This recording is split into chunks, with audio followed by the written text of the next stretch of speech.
আমি নিজে বলছি, আমার বুঝ হওয়ার পরে আমি কারো জন্য এতটা কাঁদি নাই। আমি আমার এই নওজোয়ান শহীদ শরীফ উসমান হাদি রাহিমাহুল্লাহ তাআলা, তার জন্য আমার চোখের পানি যেটুকু পড়েছে। আমার শায়েখ আল্লামা মুফতি মুশতাকুন নবী কাসিমি, আমি তাকে দেখছি বাচ্চার মতো অজরে কাঁদছে। একসাথে ভাত খাইতে বসছি, ভাতের থালার সামনে পর্যন্ত হুজুরে দেখছি কাঁদতেছে। কয় মাওলানা, আমি তো ছেলেটারে ভুলতে পারছি না। আজকে তোমরা দেখছো, সারা পৃথিবী দেখছে, একজন 33 বছর বয়সের যুবক, এই যুবক ইমানদার ছিল।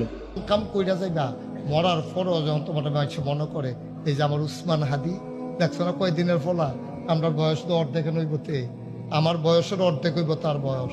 ফলারে লাড়া দিয়া লাইছে তো কয়দিনের ভিতরে, 1.5 বছরে না তারে আমরা চিনছি, এটাকে তো নামও শুনছি না। 1.5 বছরের ভিতরে লাড়া ফোড়াই নিল, আমরা তো 54 বছরেও পারলাম না। উসমান হাদির মৃত্যুকে মেনে নিতে কষ্ট হয়। আল্লাহ তারে শাহাদাতের উচ্চ মাকাম দেখ। এই ছেলেটা এনসিপির কিছু তো ভালো আছে, যা দেশপ্রেমিক, সবচেয়ে বড় কথা ইসলামকে ভালোবাসে। হায়ার মতো যারা টাকার পেছনে দৌড়াও, তাকায় দেখ হাদি রাস্তা দিয়া হাঁটে, মানুষ এসে টাকা হাতে দিয়া দেয়। যারে নিয়ে এতদিন টক শো, এতদিন কত স্লোগান, এতদিন কত স্বপ্ন, ফট করে জানতে পারলো এই বান্দার কলিজার মধ্যে ইসলামের আগুন জ্বলে, তাওহীদের আগুন জ্বলে।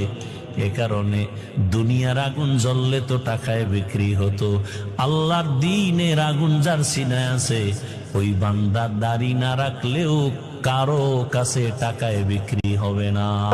হাজার বছর না বাইচা হাদির মতো একদিন বাঁচলেই যথেষ্ট। শিয়ালের মতো 1000 বছর বাঁচার প্রয়োজন নাই। রাগ হয়ে যান না, আবার বলেন না আমি অন্যদিকে চলে যেতেছি না। ওর মতো একদিন বাঁচাই যথেষ্ট। ও দুনিয়াকে দেখায় দেয়া গেছে, মরার পরে দুনিয়া দেখছে ও কি, মরার আগে কেউ দেখে বোঝে নাই। বাইচা থাকলেও মনে হয় মানুষ এতটুকু বুঝতো না, মরার পরে যতটুকু বুঝছে, ঠিক না? মরার পরে যা পাইছে জানাজা দিয়া, এটি আহমদ ইবনে হাম্বল রহমতুল্লাহ আলাইহি বলছে, দুনিয়ার কিছু মানুষ তার পরিচয় দেয় জানাজা দিয়া। উসমান হাদি আধিপত্যবাদের বিরুদ্ধে নিজের স্পষ্ট ভাষণ দিছে, নিজের একটা আইডিওলজি যেটার সাথে ইসলাম যায় সেটাকে নিয়ে মাথা উঁচু করে দাঁড়াইছে। কত মানুষ 100 বছর বেঁচেছে, মানুষ এরকম পাগল হয় নাই। উসমানের জন্য মানুষ কাঁদতেছে।